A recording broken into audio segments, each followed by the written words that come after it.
Hello friends, next question देखते हैं।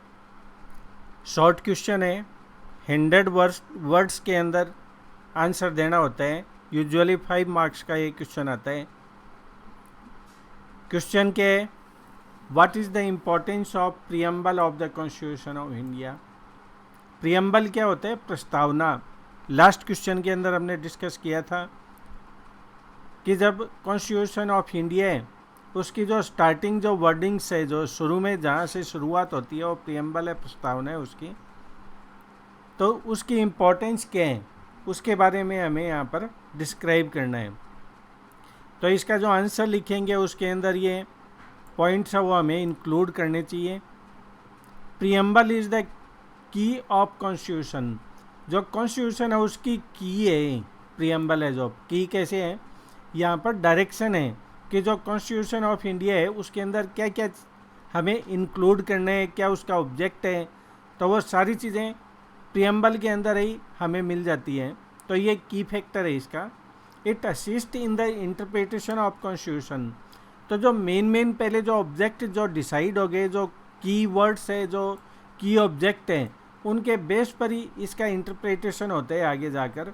मान लो किसी भी कोर्ट के अंदर कोई डिस्प्यूट होता है तो उस समय भी जो प्रियम्बल है, जो ऑब्जेक्ट क्या था कॉन्स्टिट्यूशन बनाने का, उसी के बेस पर उसका एनालिसिस होता है या उसका डिसीजन आता है।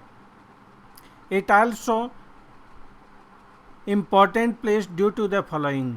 क्या रीज़न क्या है कि ये इतना ज़्यादा इम्पॉर्टेंट है? मेन जो पॉइंट्स है, it reflects the source of constitution. जो कॉन्स्टिट्यूशन है उसका सोर्स क्या है उसके ऊपर ये प्रकाश डालती है प्रियम्बल कि ये कहाँ से आया, कैसे इसको हमने इंक्लूड किया या कैसे इसको हमने एक्सेप्ट किया है इंडियन सिटीजन्स के लिए। इसके अलावा it represents the objectives of constitution of India.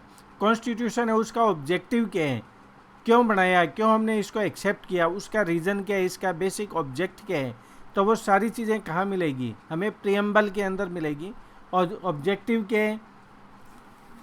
Objective इसके अंदर सामाजिक, आर्थिक और राजनीतिक न्याय उपलब्ध करवाना, समता का भाव रखना, उसके अंदर जो सिटीजन्स है उनको जो धर्मनिरपेक्ष रखना, जो कोई भी सिटीजन है वो किसी भी धर्म को फॉलो कर सकता है। इस प्रकार ये जो सारे जो ऑब्जेक्ट्स हैं वो यहाँ प्रियम्बल के अंदर मिल जाता है।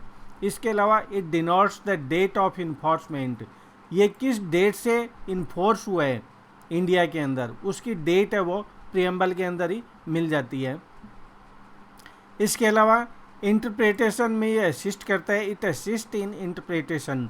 जो कॉन्स्टिट्यूशन के अंदर जो आगे डिस्क्राइब किया गया है, जो इसके अंदर डिटेल्ड जो इंफॉर्मेशन है हमारे पास, तो इन केस अगर मान लो उसकी इंटरप्रिटेशन की किसी भी प्रकार की कोई प्रॉब्लम आती है या कोर्ट मान लो कोई डिसीजन देता है, तो जो इंटरप्रिटेशन होता है वो कहाँ से, उसका बेस क्या होता है, वो प्रियम्बल से ही उठाता है, प्रस्तावना से उठाता ही है।